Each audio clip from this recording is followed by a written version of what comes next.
Mike Radich here, and I'm now joined on the phone by MMA Veteran Kurt Southern. Kurt, how are you? Pretty good. How are you? I'm doing good.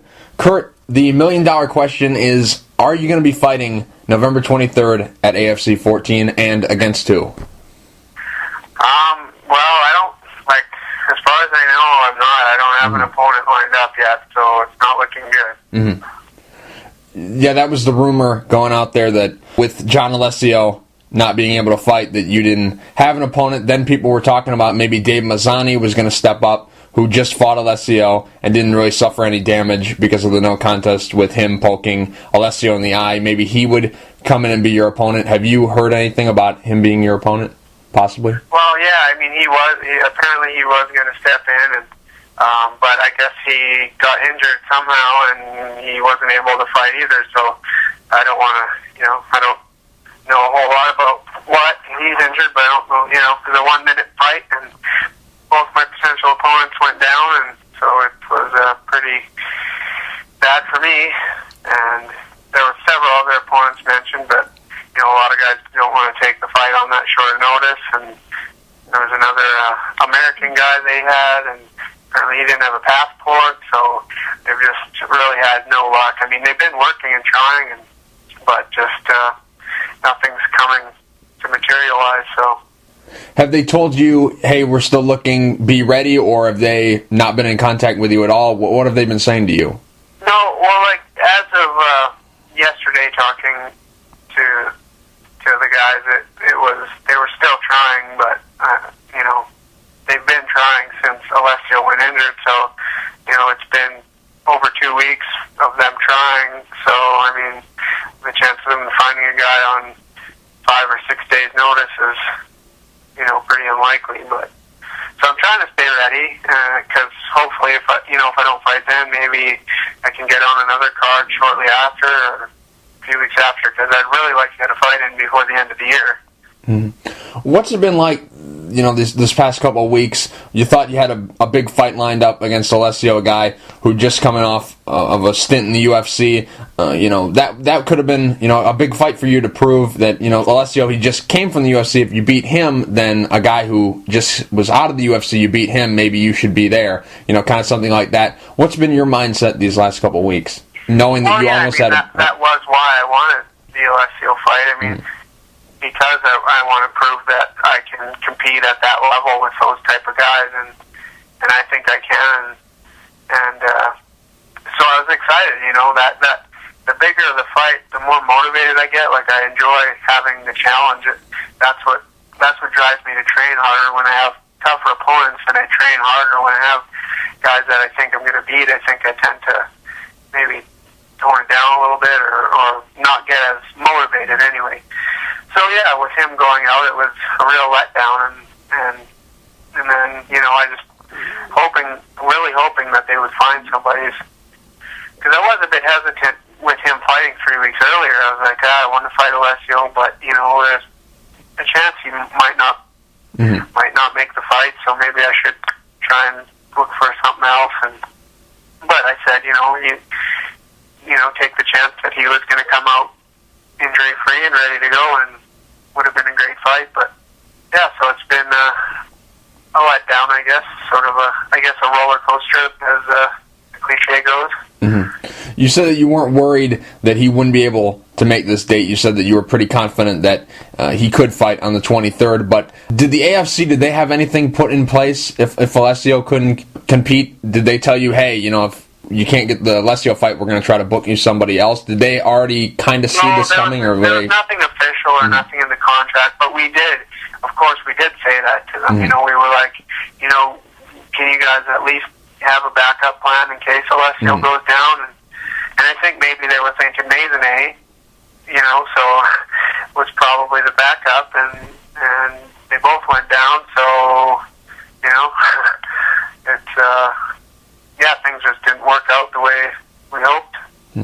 Why didn't you get to fight Alessio on November 3rd? Why did they kind of save you? We never really got, as far as I know, I never got offered that fight, but I wanted to be on the 23rd card because it was just the timing worked out better for me and where I was in my training. I just felt, that extra few weeks would have helped me prepare. Cause I think, and we never really got the offer anyway, so I never got a chance to accept it or not accept it. So earlier this year, there was a rumor going around that you were going to be headlining the World Series of Fighting, their first event against Roger Huerta. We heard about that. You were going to be the main event on a May event. That never happened. They rescheduled it for June. It never happened. Then July, it didn't happen. And then early in August, Roger Huerta got knocked out in ONE FC, and then the bout was completely scrapped, and we never heard about it again.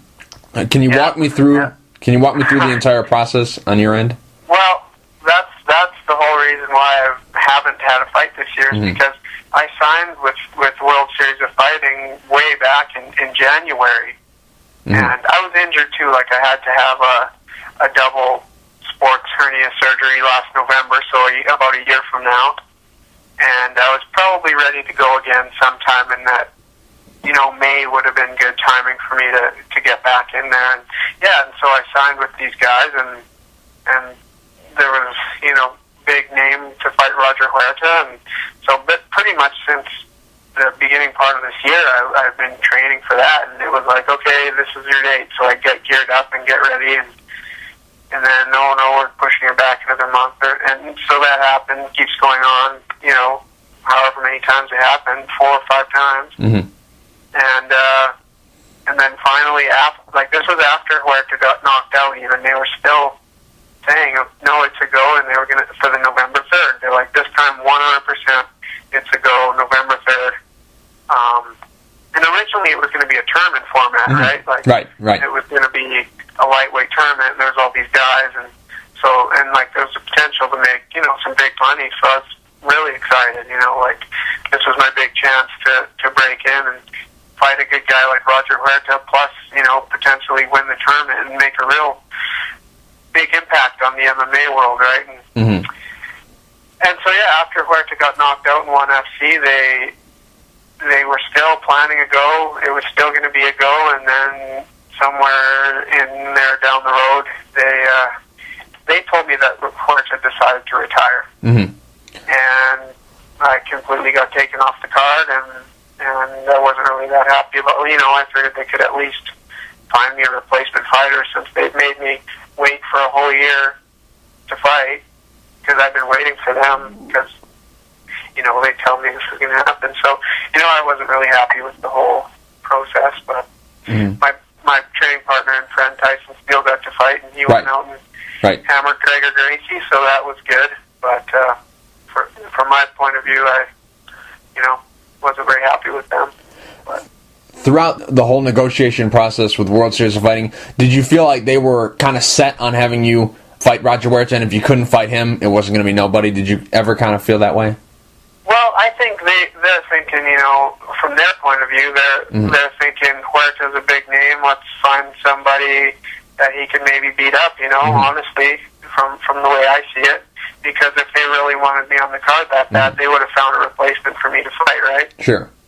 But from their point of view, I think they wanted the big name Roger Huerta to win and go on in the tournament. Really. But I don't think that was going to happen. But I just think, it was for them to have me sit all year and then have a card, and then because my opponent backs out, it was probably 2 months before the card, they could have found me a guy. Sure. But, whatever, they have their agenda, and that's that.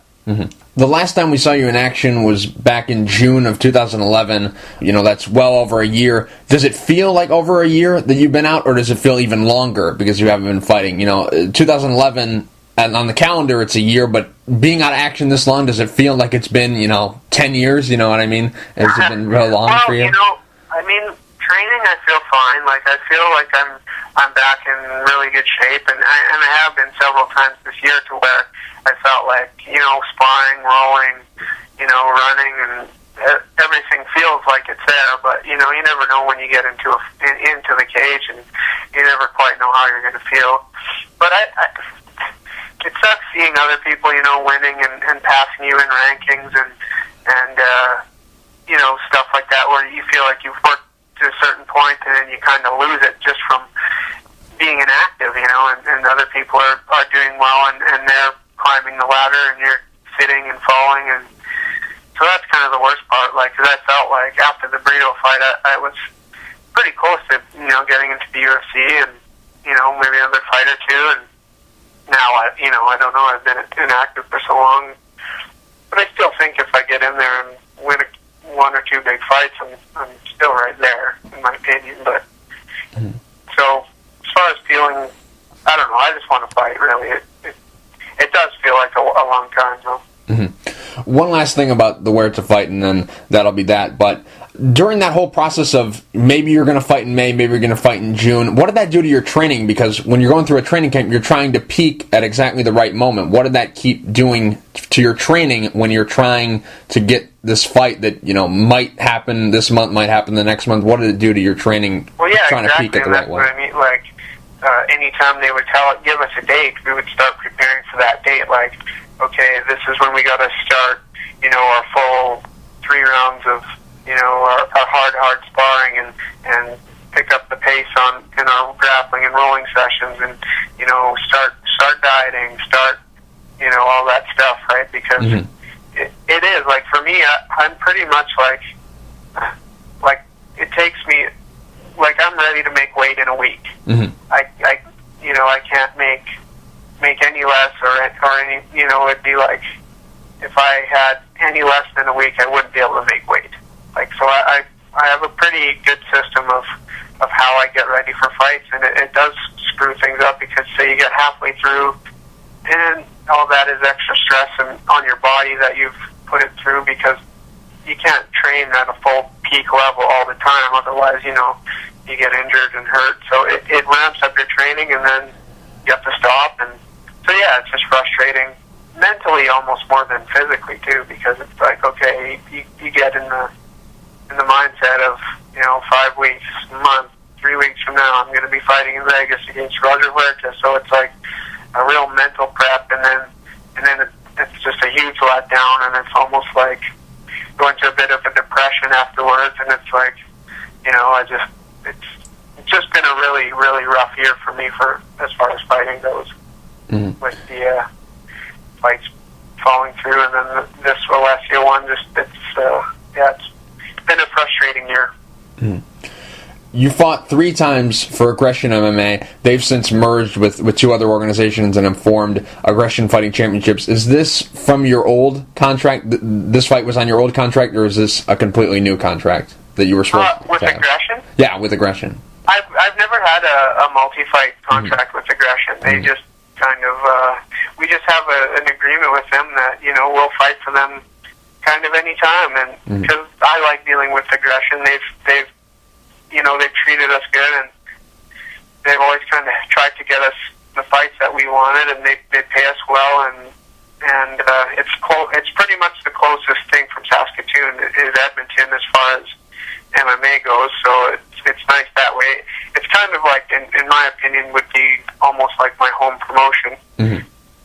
So I mean, I like Harvey and Moyne, but I have no contract with them, so it's just a fight-by-fight basis. So the reason I asked was because you once defeated Mukai Moromo, who now, I think you kind of alluded to it a little bit when you said that, these guys who, while you've been on the sidelines, they've kind of, risen up and got a little bit more popular. Mukai Moromo right now is the top guy in the MFC. Whatever happened with the MFC? How come they never came after you? Because you're one of the top lightweights in Canada. I figured they're trying to establish their brand as the #1 organization in Canada. Why not bring you in? Whatever happened? How come they never brought you in? I don't know.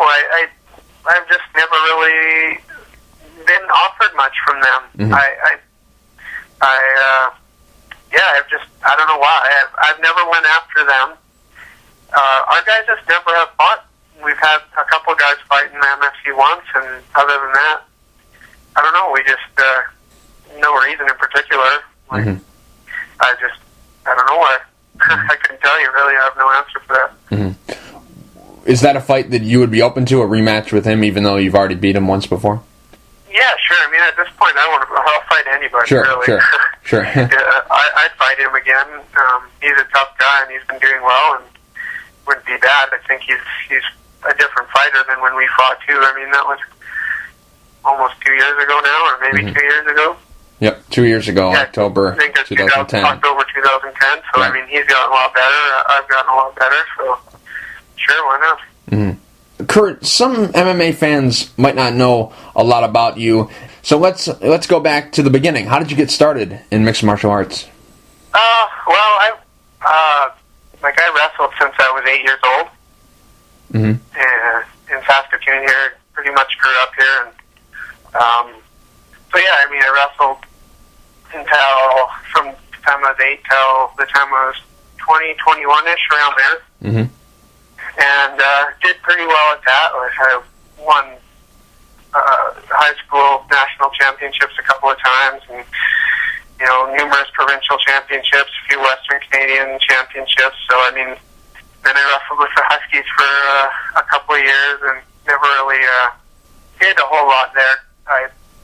School wasn't my thing, so I ended up dropping out of school and quit wrestling, and took a few years off just to try and figure out what I'm going to do with my life, and worked some jobs, and started working out and training again just to get myself back into some sort of shape, because I felt, just partying a bit too much and feeling a bit shitty. So I started working out, and I ran into Graham Link at the gym where I was just working out. He was a personal trainer there, and he started, talking about MMA and how he runs his own school, and I was interested to come check it out. And so then, I was like, for sure, because I was interested watching The Ultimate Fighter, and it was around the first season of The Ultimate Fighter was on, and I was watching it, and I was like, hey, this training is, similar to like wrestling type training. It's more of an athletic thing than like some sort of martial art that I didn't know. So,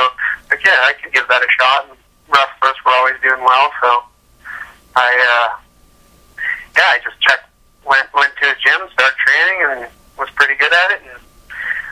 And one day he said, "You want to fight? We can get you a fight in Regina." So that was that.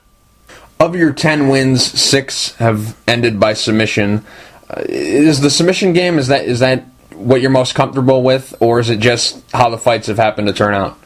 Well, it's a little misleading, because a couple of those are actually submission due to ground strike. Right. Yes. So it's, a little bit more even with TKOs and submissions. I mean, I consider submission ground strike almost more of a TKO, but it's whatever.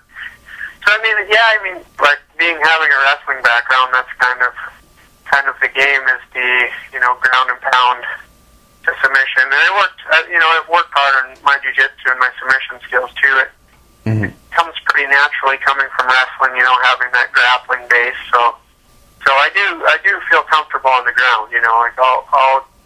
I feel comfortable on the ground with anybody. And I work hard on my stand-up as well.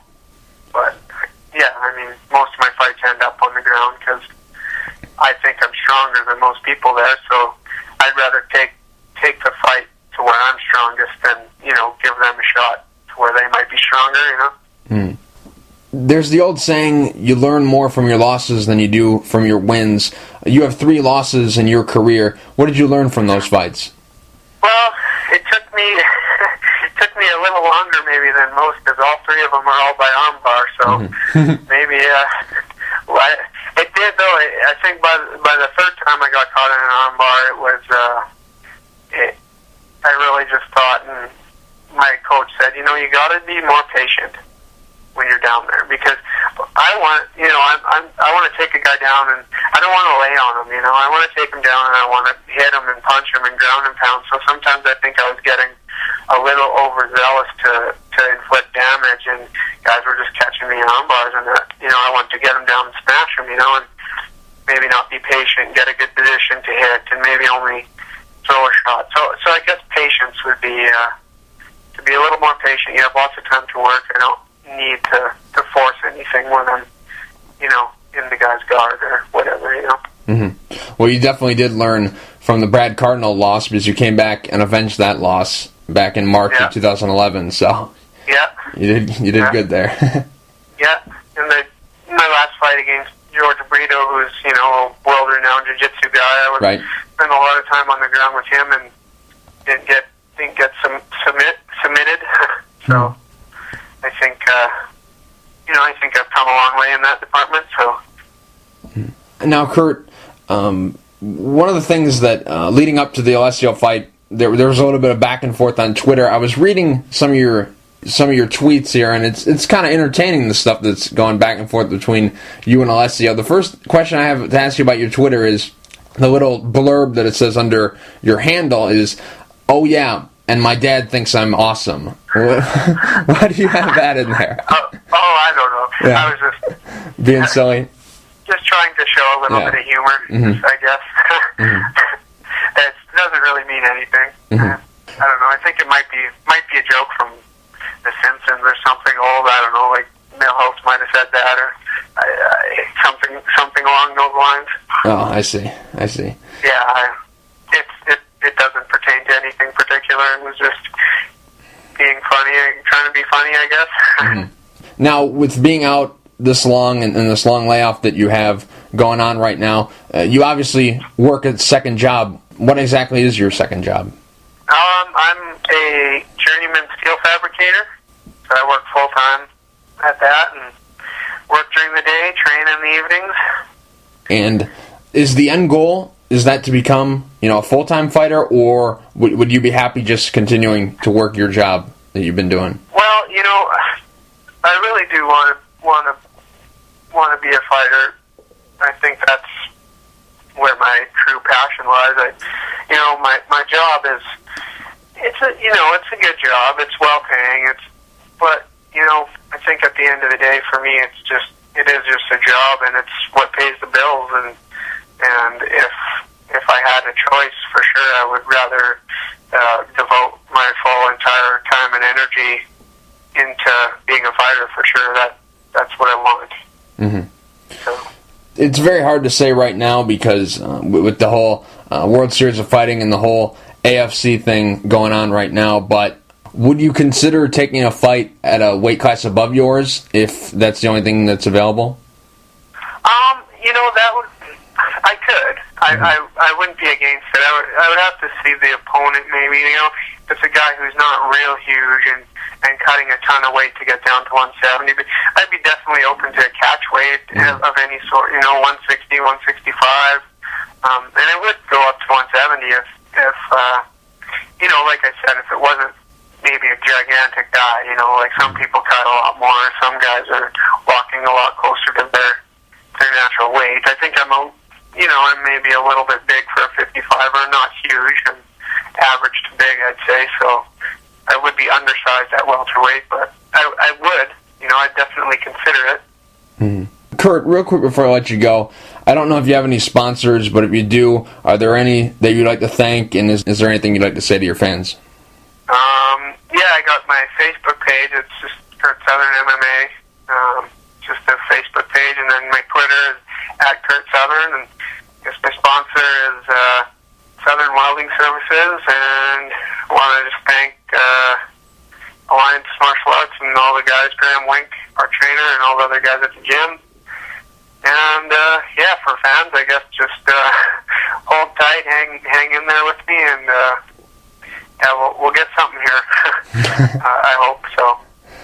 I'm not done. I'm not retiring or anything. Just a string of bad luck with fights falling through. So, yeah.